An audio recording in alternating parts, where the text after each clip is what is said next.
حضرت عمر فاروق نے مدینہ منورہ ہجرت کے بعد تمام غزوات میں حصہ لیا اور آپ کی خدمات، جرأت، بہادری، فتوحات اور شاندار کردار اور کارناموں سے اسلام کا چہرہ روشن ہے۔ اس پہ ہم گفتگو کر رہے ہیں۔ رانا صاحب بھی موجود ہیں۔ اس سے پہلے کہ میں حافظ صاحب کی جانب دوبارہ چلوں، رانا صاحب کو میں شامل کروں گا گفتگو میں۔ سر فرمائیے گا کہ جو نئے ہجری سال کا آغاز ہے اور سیدنا عمر فاروق ہی نے ہجری تقویم کا آغاز کیا تھا، اس کے بارے میں آگاہ کیجیے۔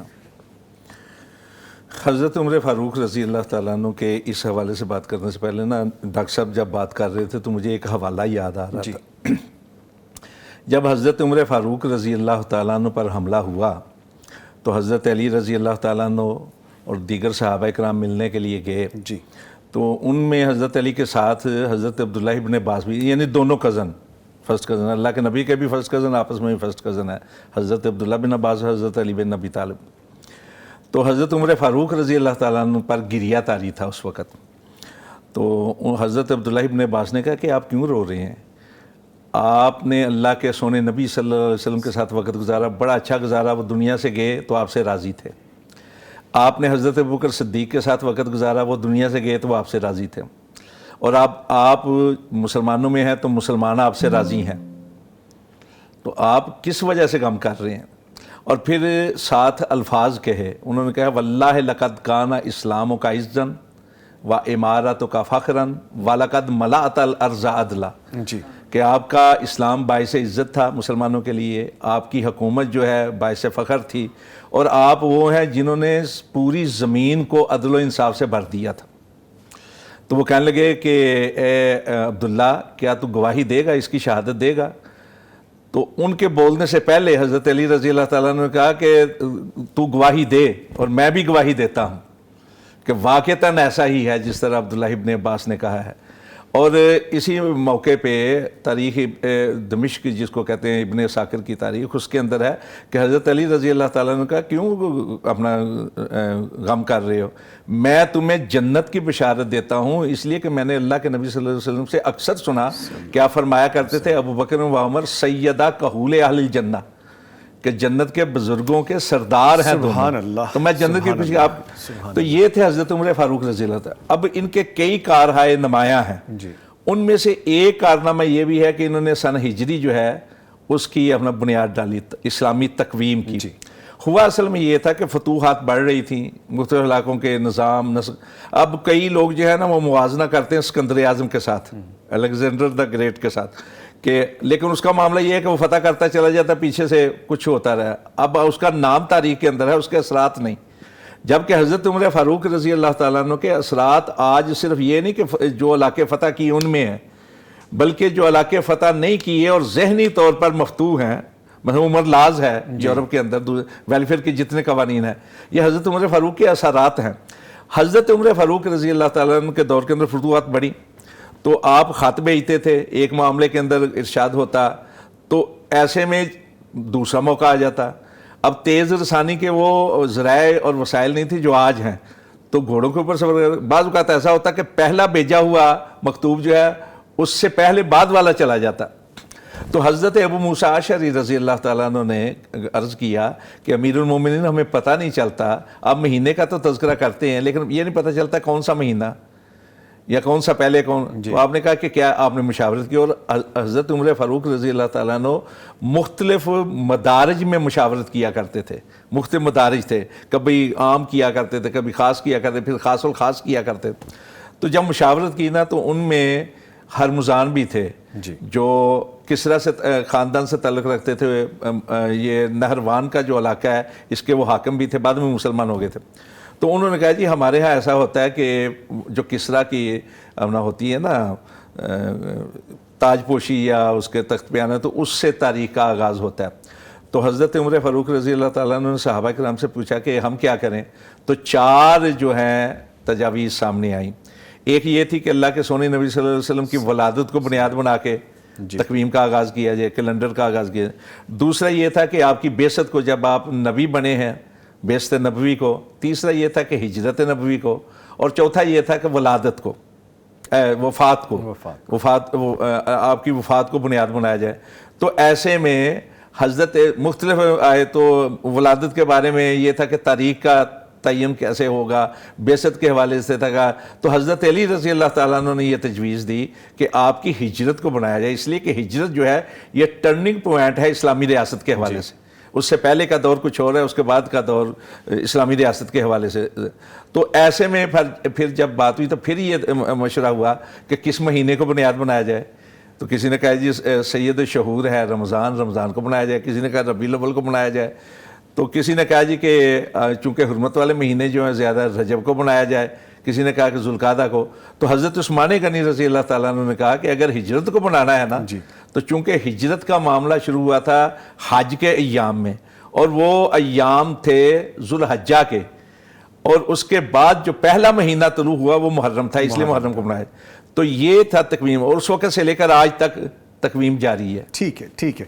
اچھا آپ صاحب، وہ بات ہماری انکمپلیٹ رہ گئی تھی، وہ جو عدل کے، میں چاہوں گا اس کو تھوڑا ہم سمیٹ لیں، پھر مجھے اس سے آگے بڑھ جانا ہے، تو اپنی اس بات کو کمپلیٹ کیجیے گا۔ بڑا خوبصورت جملہ تھا وہ جو جملہ یورپ میں بھی اور مغربی ممالک میں بھی، کہ ان کی ماؤں نے انہیں آزاد جنا ہے، تم کون ہوتے اس کو غلام بنانے میں، وہ انہوں نے لے لیا، یہاں سے بھی نکال لیا۔ آپ پلیز کمپلیٹ کیجیے گا۔ میں عرض یہ کر رہا تھا کہ ہمارے دین میں جو عدل ہے یہ سب سے بنیادی مقصد ہے، حتیٰ کہ عبادت کا مقصد بھی عدل ہے، پورے کا پورا دین ہی عدل ہے، اور یہ دین مسلمانوں میں عدل کو قائم کرتا ہے، غیر مسلموں میں عدل کو قائم کرتا ہے، اور یہ عدل وہ ہے، امام ابن تیمیہ رحمہ اللہ نے کہا عدل کے 2 درجے ہیں۔ ایک وہ عدل عقلی ہوتا ہے جو عام انسان اپنی بصیرت شعور سے مسلمان غیر مسلم سب پہچان لیتے ہیں، اور ایک عدل شرعی ہے۔ عدل شرعی وہ ہوتا ہے جس کے لیے اللہ تعالیٰ انبیاء کرام کو بھیجتے ہیں، یہ عدل کی اس سے اعلیٰ شکل ہے۔ تو سیدنا عمر بن خطاب رضی اللہ تعالیٰ عنہ عدل شرعی پر قائم تھے، اور عدل شرعی کی ایسی شاندار مثالیں موجود ہیں۔ ایک مثال میں آپ کے سامنے ذکر کروں گا، جنگ قادسیہ، مثال جو بیت المقدس کی فتح کی مثال ہے، اس سے آپ اندازہ کیجئے کہ عدل ایک غلام میں، ایک انسان ہونے کے ناطے ایک غلام میں، ایک خادم میں، اور ایک آقا کے اندر بھی ایک عدل ہے۔ انسان ہونے کے ناطے وہ کیسا عدل ہے؟ آپ جانتے ہیں، واقعہ مشہور موجود ہے کہ جب بیت المقدس کی فتح کا مسئلہ پیش آیا تو اس موقع پر سیدنا عمر بن خطاب مدینہ منورہ سے باہر نہیں نکلے تھے، لیکن ان کے ایک پادری کے مطالبے پر جب آپ باہر نکلے، اور جب آپ ایک اونٹ پر سواری کرتے تھے تو 2 انسان، ایک خادم اور ایک خلیفہ، وہ دونوں جاتے تھے بیت المقدس میں، اور سیدنا عمر نے وہاں پر جس عدل کو اللہ کے نبی صلی اللہ علیہ وسلم سے سمجھا وہ یہ تھا کہ انسان ہونے کے ناطے دونوں کو سواری پر برابر کا حق ہے۔ تو آپ جانتے ہیں کہ بیت المقدس کے سامنے جب پہنچے تو اس وقت کیفیت یہ تھی کہ عمر بن خطاب رضی اللہ تعالیٰ عنہ نے اونٹ کی مہار پکڑی ہوئی تھی، اور غلام جو ہے وہ اونٹ کے اوپر سوار تھا۔ یعنی یہ انسانی عدل ہے، انسان ہونے کے ناطے ان کا جو حق ہے جو اسلام انہیں دیتا ہے، اس حق کو سیدنا عمر نے اپنی ذات سے قائم کیا ہوا تھا۔ اور جب وہاں دربار میں پیش ہونے لگے تو بعض صحابہ نے ان کو یہ بات کہی کہ اپنے لباس کو، یہاں یہ روم کے لوگ ہیں، بڑے ہی ویل سیولائزڈ لوگ ہیں، تو آپ ایسے کریں کہ لباس بھی ویسا پہن لیجئے۔ عمر بن خطاب رضی اللہ تعالیٰ عنہ نے جملہ یہ بولا، نحن قوم اعزنا اللہ بالاسلام فلا نطلب العزت الا بہ، ہم ایسی قوم ہیں کہ اللہ نے ہماری عزت اسلام کو بنایا ہے، ہم اسلام پر عمل کریں گے، اس سے بڑی عزت کوئی نہیں ہے، اسلام کے بغیر اس کسی عزت کا مطالبہ نہیں۔ تو یہ وہ مثال ہے جس مثال کو دنیا کا کوئی حکمران پیش نہیں کر سکتا، کہ خادم ہو اور وقت کا سب سے بڑا خلیفہ ہو، لیکن جب سب سے بڑے مقام پر بیت المقدس کی فتح کے لیے پہنچتے ہیں، اس وقت جب وہاں پہنچتے ہیں تو اس وقت غلام اونٹ کے اوپر سوار ہے، اور وہ آگے سے انہوں نے مہار پکڑی ہوئی ہے۔ بیت المال کے شعبے کے حوالے سے میں چاہوں گا کہ بیت المال کے بارے میں سید حاکم جو ہے وہ عدل ہر میدان میں کرتا ہے، اور حاکم کو کرپشن سے بچنا چاہیے، اور سب سے بڑی حاکم کی کرپشن یہ ہے کہ جس کام کے لیے اللہ تعالیٰ نے حاکم کو مقرر کیا وہ اللہ کے دین کو معاشرے پر قائم کرے۔ جو حاکم اللہ کے دین کو اپنے اصل فرض کو قائم نہیں کرتا، یہ اصل کرپشن ہے۔ ہمارے کرپشن کی بات ہوتی ہے نا، مالی کرپشن اس کی سب سے ادنا شکل ہے، اس سے اوپر کی شکل یہ ہے کہ اپنے حکمران، اپنے ساتھی کن کو بناتا ہے۔ سیدنا عمر بن خطاب رضی اللہ تعالیٰ عنہ نے اپنا منصب کن کو دیا تھا؟ ایک بار ان کے بیٹے نے ان سے بات کہی کہ آپ دنیا سے جانے والے ہیں، تو اپنے شہادت کا واقعہ، یعنی ان کے اوپر حملہ ہو چکا تھا، تو اپنے حکمران کو مقرر کر دیجئے، اگلے حکمران کو مقرر کر دیجئے۔ تو سیدنا عمر بن خطاب نے پوچھا اس بارے میں پہلی سنت کیا ہے؟ تو صحابہ کرام نے بتایا ابو بکر صدیق نے ولی عہد بنایا تھا، عمر فاروق ان کے ولی عہد تھے۔ تو کہا نبی کریم نے کیا کیا تھا؟ تو یہ صحیح بخاری کے اندر یہ حدیث آتی ہے. تو صحابہ کرام نے بتایا اللہ کے نبی نے ولی عہد یہ بات والا حکمران نہیں بنایا تھا. تو سیدنا عمر بن خطاب نے جب یہ بات سنی صحابہ کرام یہ جان گئے کہ سیدنا عمر نبی کی سنت پر عمل کریں گے, ابو بکر صدیق کی سنت پر عمل نہیں کریں گے. اس کے بعد بھی ان کے بیٹے نے کہا کہ آپ اس کا کوئی فیصلہ کریں, امت میں بڑا مسئلہ پیش آ جائے گا. عمر بن خطاب رضی اللہ تعالیٰ عنہ نے اس وقت ایک جملہ بولا. انہوں نے کہا کہ جی اللہ تعالیٰ جس بندے کو حکمران بنائے اور اس کو مسلمانوں کی ذمہ داری دیں. آپ نے جملہ بولا من ولی من امر المسلمین شیئا فولا رجلا لقرابۃ او مودۃ فقد خان اللہ ورسولہ. اللہ رسول کا خائن ہر وہ بندہ ہے, اللہ نے اس کو ذمہ داری دی اور وہ ذمہ داری اس نے آگے اس کو تفویض کر دی جو اس کا عزیز تھا. یہ اس جیسی زبان بولتا تھا, ان کی نسل ایک تھی, زبان ایک تھی, یا ان کا آپس میں کوئی مقصد تھا, کوئی مطلب تھا. کسی بھی ذاتی وجہ سے کس نے کسی دوسرے کو اپنا وہ منصب آگے تفویض کر دیا, وہ اللہ رسول کا خائن ہے. تو میں عرض یہ کر رہا تھا کہ عدل حاکم کو جو قائم کرنا ہے اللہ کے احکام کو جاری کرتے ہوئے, اور اس کی اہم ترین شکل یہ ہے کہ وہ اس بندے کو ذمہ داری دے گا جو بندہ اللہ اور اللہ کے رسول کے لیے سب سے زیادہ پسندیدہ ہے. اور اس بنا پر عبداللہ بن عمر رضی اللہ تعالیٰ عنہ کو انہوں نے یہ ذمہ داری اپنے بیٹے کو نہیں دی. اسے آپ اندازہ کر لیں کہ اسلام میں یہ جو بادشاہت کا تصور ہے, اسلام اس کی بات نہیں کہتا, بلکہ سب سے زیادہ جو بندہ ایلیجیبلٹی, استعداد رکھتا ہے, اہلیت رکھتا ہے, قابلیت رکھتا ہے, اصلح ہے, اس کو بنانا ہے. اور ایک اور مال کی بات آپ کو عرض کر دوں. مال کے بارے میں لوگوں نے سیدنا عمر بن خطاب رضی اللہ تعالیٰ عنہ سے کہا کہ آپ اتنے بڑے خلیفہ ہیں, اپنی ذات پر کوئی نرمی کیجیے اور کچھ مال اپنے اوپر بھی صرف کر لیا کریں. عمر بن خطاب رضی اللہ تعالیٰ عنہ نے آگے جواب دیا. انہوں نے کہا میری مثال تم نے سمجھنی ہے تو یوں سمجھو کہ جس طرح کچھ لوگوں نے کمیٹی ڈالی ہے ایک سفر کے لیے, 50-60 ہزار ان کے پاس اکٹھے ہو گئے. اب 60,000 روپے میں سے وہ لوگ ایک سفر پر جا رہے ہیں, تو اس وقت وہ اپنے اوپر کچھ پیسے زیادہ صرف کرنا شروع کر دے, تو اس آدمی کو اس کے سارے ساتھی کیا یہ بات کہیں گے جنہوں نے مل کر پیسے ڈالے ہیں. تو میں نے تو وہ پیسے جو امت کے پیسے ہیں وہ تمام آپ تمام کو ایک اللہ کی رضا کے لیے ایک معاشرہ قائم کرنے کی میری ذمہ داری ہے, اور میں اس پر 1 روپیہ بھی زیادہ صرف نہیں کر سکتا. پھر رسول اللہ صلی اللہ علیہ وسلم کا فرمان نے بیان کیا کہ رسول اللہ نے کہا تھا انما انا قاسم واللہ موتی. رسول اللہ کے ایک واقعے سے استدلال لیا. اللہ کے نبی کے پاس ایک آدمی آیا, اس آدمی نے اللہ کے نبی کو کہا اللہ کے نبی مجھے زکوٰۃ میں سے مال دیجیے. رسول اللہ نے جواب دیا کہ تمہارا ان 8 لوگوں میں کوئی حصہ ہے کہ نہیں؟ اگر ان 8 لوگوں میں تو میں تمہیں مال دے سکتا ہوں, اگر نہیں ہے تو میں تمہیں نہیں دے سکتا. پھر اللہ کے نبی نے کہا تھا دینے والی ذات اللہ کی ذات ہے. اگر کسی حاکم کو کوئی پیسہ روپیہ ملنا ہے, ہمارے یہاں ثواب دیدی فنڈ ہوتا ہے نا, تو ثواب دیدی فنڈ سیدنا عمر بن خطاب کے پاس کوئی نہیں تھا. ثواب جو ہمارے یہاں وزیر اعظم ہاؤس کا فنڈ ہوتا ہے, ہمارے حکمرانوں کے فنڈ ہوتے ہیں, پریزیڈنٹ ہاؤس کے فنڈ ہوتے ہیں, یہ ہمارے نبی صلی اللہ علیہ وسلم کے پاس ایک آدمی پیسے مانگنے آیا تھا, ان کے پاس کوئی ثواب دیدی فنڈ نہیں تھا. تو اپنے اوپر کوئی پیسہ, ہمارے پاس ہمارے یہ حالات ہیں کہ ہمارے حکام اپنے لیے اسپیشل رعایتیں لیتے ہیں, اور سیدنا عمر نے اسپیشل رعایتیں لینے سے انکار کر دیا تھا. تو اس سے آپ اندازہ کر لیجئے. تو اس بارے میں بے شمار آگے اقوال ہیں. تو مسلمانوں کی تاریخ تو اس میں بڑی واضح ہے. یہ بھی کرپشن ہے, کرپشن مالی بھی ہوتی ہے, منصب کی بھی ہوتی ہے, اور سب سے بڑی کرپشن ہے اپنے فرض کی کرپشن ہوتی ہے جو حاکم کا فریضہ اس کو پورا کرنا موجود ہیں. اب چونکہ وقت کم رہ گیا, میں چاہوں گا اس کو سمیٹ بھی لیں. سر, حضرت عمر فاروق, ان کی شہادت اسلامی تاریخ پہ کیا اثر ڈالتی ہے, میں چاہوں گا یہ فرمائیے. دیکھیے دنیا سے تو جانے جانا بہرحال, لیکن شہادت کا مرتبہ ملنا بہت بڑی بات ہے. لیکن دوسری طرف یہ معاملہ تھا کہ جن حالات میں حضرت عمر فاروق رضی اللہ تعالیٰ عنہ کی شہادت ہوئی, اس سے فتنوں کے دروازے کھل گئے. بلکہ حدیث کے اندر ہے کہ جب آپ پہ اپنا حملہ ہوا تو آپ نے حضرت حذیفہ کو بلایا اور کہا کہ مجھے فتنوں کے بارے میں بتاؤ. تو انہوں نے کہا جی کہ نہیں, اس سے پہلے بلایا تھا, چند دن پہلے حملے سے پہلے.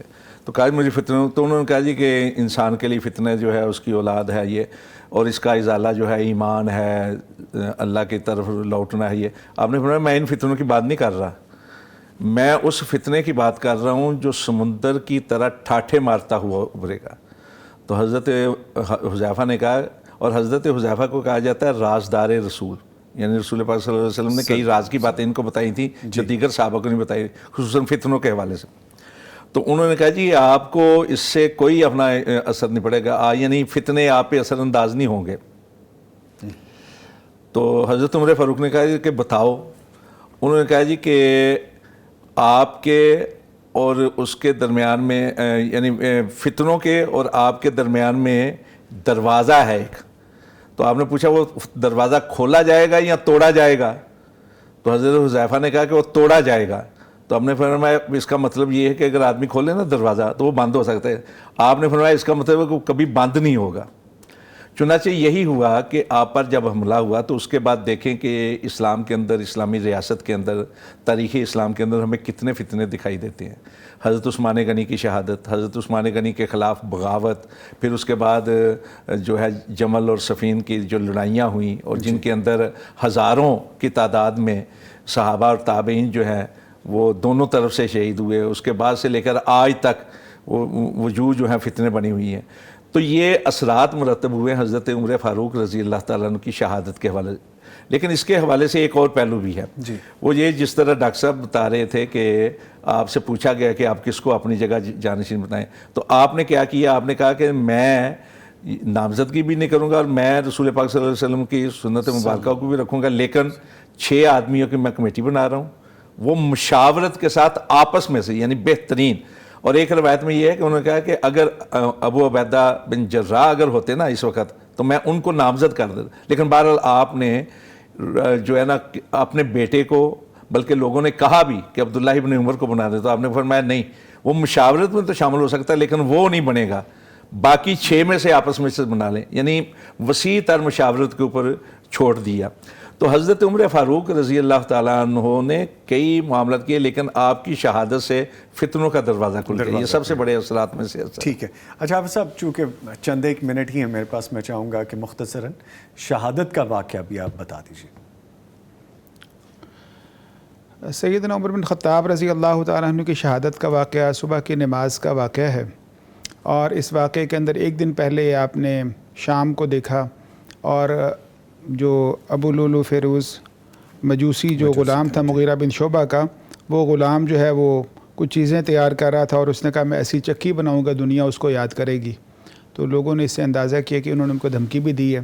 بہرحال صبح کے وقت جو ہے وہ اس نے سیدنا عمر بن خطاب رضی اللہ تعالیٰ عنہ پر حملہ کیا اور آپ پر جو ہے وہ آپ کے پیٹ پہ 2 دھاری خنجر تھا، اس نے آپ کے پیٹ میں بھی اس خنجر کو گھمایا اور ان کی آنتیں کٹ گئیں. اور اس کے بعد جب باہر کو واپس بھاگا تو اس وقت 6-7 صحابہ کو مزید اس نے شہید بھی کیا. تو اس کے بعد سیدنا عمر بن خطاب رضی اللہ تعالیٰ عنہ اسی کیفیت میں آپ نے عبد الرحمن بن عوف رضی اللہ تعالیٰ عنہ کو آگے کر دیا، انہوں نے نماز کی امامت کروائی. اس کے بعد کے پھر اگلے دن جو ہیں وہ سیدنا عمر بن خطاب رضی اللہ تعالیٰ عنہ کے اس بات میں گزرے کہ آئندہ انتظام و انصرام انہوں نے کیا کرنا ہے. تو محترم رانا صاحب نے جو بات کہی ہے، عمر بن خطاب رضی اللہ تعالیٰ عنہ نے جو کام کیا، آپ نے صحابہ کرام کی، رسول اللہ کی سنت کو اور ابو بکر صدیق رضی اللہ تعالیٰ عنہ سنت، دونوں کی سنتوں کو جمع کر لیا. اور جمع کرنے کے بعد آپ نے تعین کیا بھی، جو اس وقت 10 مبشرہ میں سے 6 لوگ باقی رہ گئے تھے ان کو مقرر بھی کر دیا، اور جو ان میں سے اور ان کے درمیان تعین بھی کیا اور مشاورت، دونوں صورتوں کو جمع کر لیا. اور عبداللہ بن عمر کو اس سے آپ نے پیچھے بھی کر دیا. تو آپ یہ دیکھیے سیدنا عمر کی جو حیثیت اور کیفیت، اللہ کا ان پر انعام یہ تھا کہ ان سے بڑے خلیفہ بھی، بہت نامور خلیفہ رہے ہیں.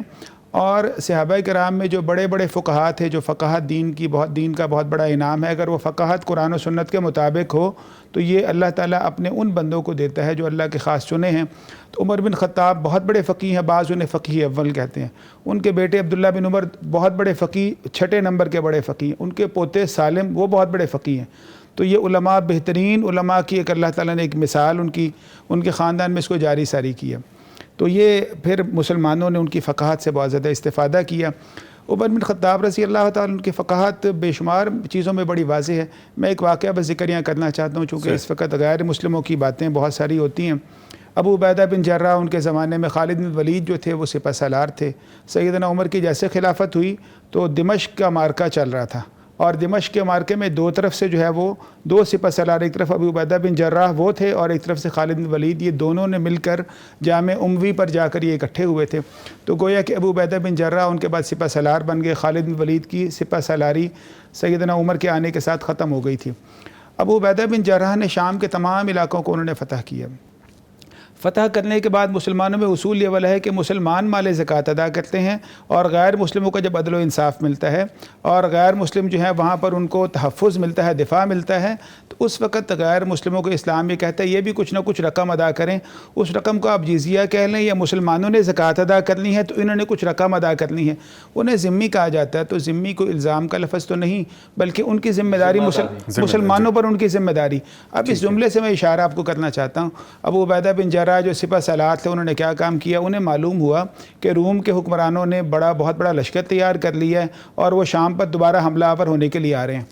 یہ بات قاضی ابو یوسف جو امام ابو حنیفہ رحمہ اللہ کے شاگرد ہیں اور قاضی القضاء ہیں، انہوں نے اپنی کتاب الخراج میں مفصلاً ذکر کی ہے، تفصیل سے وہ بات بیان کرتے ہیں۔ ابو عبیدہ بن جراح کو جب پتہ چلا کہ رومی دوبارہ شام کے علاقوں پر واپس آنا چاہ رہے ہیں تو ابو عبیدہ بن جراح نے تمام عیسائیوں کو بلایا جو ان کے ساتھ ذمہ جن کی ذمہ داری ان پر تھی، اور جتنے مال ان سے لیے تھے تمام کا ریکارڈ بنایا اور تمام کا ریکارڈ ان کو واپس کر دیا، اور کہا کہ اپنے سارے اموال جو تم نے ایک دو سال میں ہمیں دیے وہ سب کے سب وصول کر لو۔ انہوں نے کہا کیوں وصولی؟ انہوں نے کہا ہم نے آپ سے مال اس لیے لیا تھا، ہم آپ کی حفاظت کریں گے، آپ کا ہم دفاع کریں گے، اب ہم آپ کی حفاظت اور دفاع نہیں کر سکتے تو اپنا مال آپ واپس لے جائیے، اگر اللہ نے ہمیں واپس بلا لیا تو یہ مال ہمیں دوبارہ دے دینا۔ تو وہ یہ تاریخ میں، یہ میں نے آپ کو بنیادی کتاب کا حوالہ بتایا، پہلی یہ صدی کی کتاب ہے کتاب الخراج، 100 سال بڑی آغاز کی کتابوں میں ہے، وہاں یہ واقعہ موجود ہے۔ تو وہ بات ہے کہ وہ عیسائی جو سارے حکام تھے وہ اس وقت دعائیں کرتے تھے کہ کسی طرح یہ ہو کہ یہ حکام واپس آ جائیں جو لیے ہوئے مال کو ہمیں واپس کر کے جا رہے ہیں۔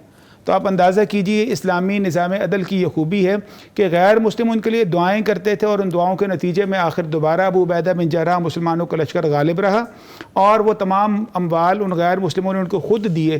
تو اسلام جو پھیلا ہے وہ مسلمانوں کی اس اخلاق کی وجہ سے اور اس عدل کے بنا پر۔ حملے کے بعد بھی ذمیوں کے نگہداشت اور خیال رکھنے کی وصیت کی ہے۔ وقت ختم ہو گیا، ورنہ میں یہ چاہتا تھا کہ عمر فاروق کی وصیتوں میں سب سے اہم وصیت یہ تھی کہ انہوں نے کہا کہ غیر مسلموں کی تم ان کے حقوق کی سب سے زیادہ پاسداری۔ ہمارے نبی کی وصیت خواتین کے لیے ہے، ان کی وصیت جو ہے وہ غیر مسلموں کے لیے ہے۔ تو اسے آپ اندازہ کریں کہ اسلام جب آتا ہے تو غیر مسلموں کے لیے بھی کتنی مہربانی کا یہ دین۔ ٹھیک ہے، بڑی خوبصورت گفتگو ہے جی، سیکھنے کو بہت کچھ ہے اس میں، لیکن چونکہ وقت ختم ہو گیا میں اپنے معزز مہمانوں کا بہت شکریہ ادا کروں گا۔ ہمارے ساتھ موجود رہے ڈاکٹر حافظ حسن مدنی صاحب، سر آپ کے آنے کا بہت شکریہ، اور موجود رہے رانا شفیق خان پسروری صاحب، سر آپ کے بھی آنے کا بہت شکریہ۔ Thank you very much, thank you very much. جی اس کے ساتھ ہی پروگرام اختتام کو پہنچتا ہے، انشاءاللہ کل پھر ملاقات ہوگی۔ نوید نظامی، پوری ٹیم کو اجازت دیجیے، تب تک کے لیے اللہ حافظ۔